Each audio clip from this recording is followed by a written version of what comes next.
his cut-in pay or transfer to stars. No way in hell. The Jeep's engine strained as the hill became steeper, bringing him back to the present. Fabricating a report is not something I'd recommend, Will. Birkin made a face. Stop it. Just stop, okay? I don't like it up here. Brings back too many memories. Will, there was a buzzing, but he didn't pay much attention. He was just frustrated, horribly so. Will I understand? But no, Al, you don't understand. Spittle flecked on the younger man's face. He was so worked up. I am this close to knowing what needs to be done, and suddenly I'm out here. Pause. Sorry. Pause, wild-eyed, intense stare. Pause, wild-eyed, intense stare that at his ear, enough to make Wesker cringe. Why are you out here? Wow, this man is so scary that his ear will make you cringe in fear. Yeah. Another shift of gear, but nothing but for both the car and his mind. The tarmac was getting steadily worse. He'd need to speak to Annette, regardless of the worry about her damned offspring.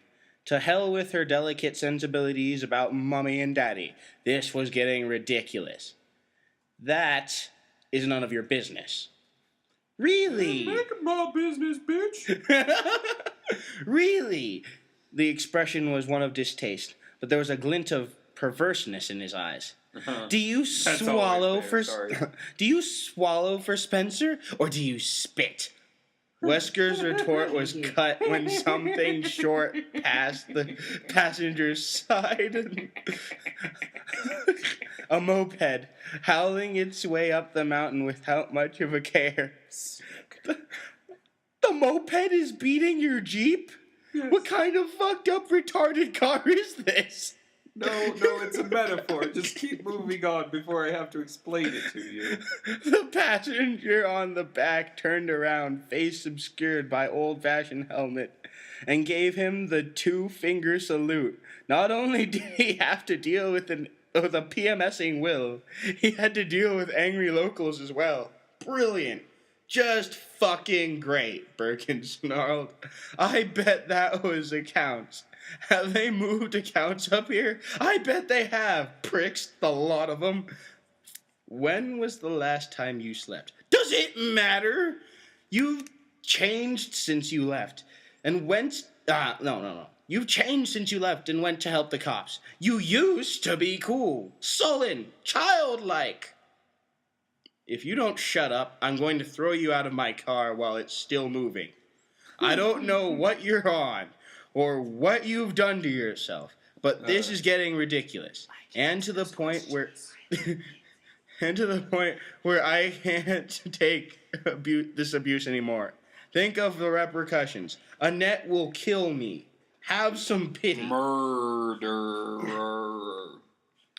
The mansion slowly came into view, just as brooding and malicious as it had been 10 years ago. Big. He didn't want to admit it, but he'd hated working there. He was just as uneasy now as he had been then. But then, that could be because of who was breathing down the back of his neck. Spencer. And babysitting Will.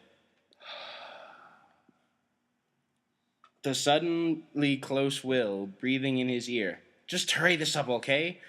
Okay, I have better things to do than be up here. Suddenly close. This guy is too obvious. Okay, now I know why Wesker was alive again. Because this is May 9th, 1998. That was before the incident. Oh, he didn't blow himself to smithereens yet? No. Oh, fuck time travel. Yeah.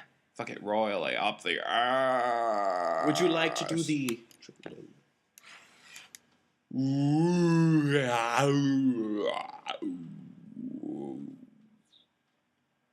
The car park was empty. It just looked like it was. Oh, the car park wasn't empty. It just looked like it was.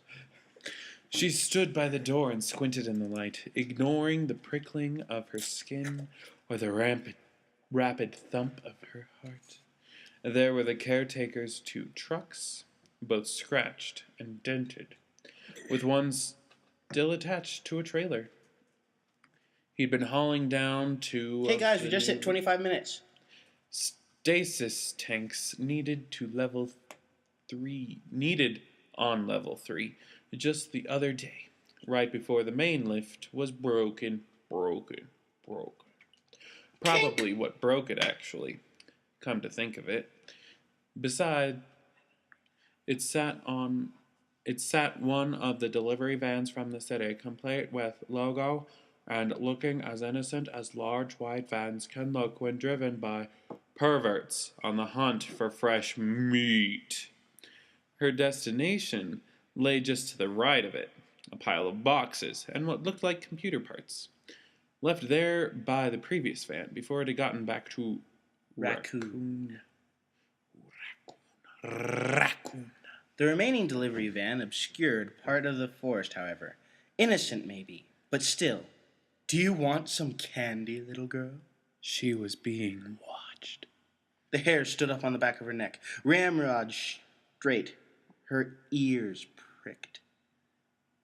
Behind her, the mansion muffled the noises of the labs and facilities generators, and distantly she could hear the dogs huffing about their pens. That's not the all caretaker was... Thank you for breaking the mood! The caretaker, hacking away at something in the forest. At what she didn't know. It didn't matter. It was broad daylight, and incredibly warm for the day in May. And standing in the doorway of the building that had virtually been her home for the last week or so, Evelyn Jackson had never felt quite so frightened in her life. Oh my God, he's gonna rape me! Crickets had stopped chirping. There were no birds. It was bright and it was cheerful, but the world filled her with unease that could not be halted with common sense. Even the breeze felt skittish, tugging her dark curls. Arclay was out in the middle of nowhere. Nowhere at all. So nobody except hikers would drop by. There was nothing to be frightened of. Except the fact that Umbrella's just over the hill and they're gonna rape your brains out with zombies! Just... So, is he out there? Came the jaunty cry at her back. Balls, Susie! Evelyn caught the side of the door, glaring at her coworker with disgust. Don't do that! Don't do what? Her shorter, rounder companion was full of mock innocence. Did you just call her fat? Topped with the cherry red bob of immaculate hair. Well, I'd hope a woman has immaculate hair. Susan Vanderhild wiggled her fingers and blew out her cheeks. Ooh, the scary man's going to get you!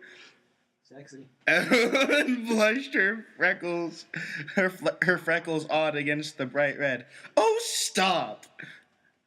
You're too easy. Relax. Tottering on her heels, tall enough to be almost illegal, Susan went to the steps, but her hesitation was just as obvious.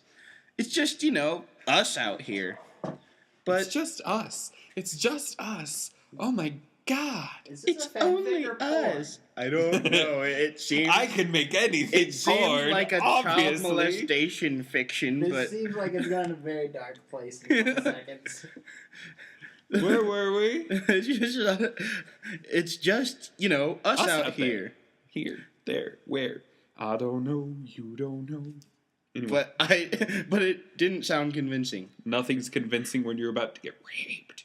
In the face. Then why is it so quiet? Carefully making her own way down the steps, Evelyn looked around, scanning the horizon, the trees.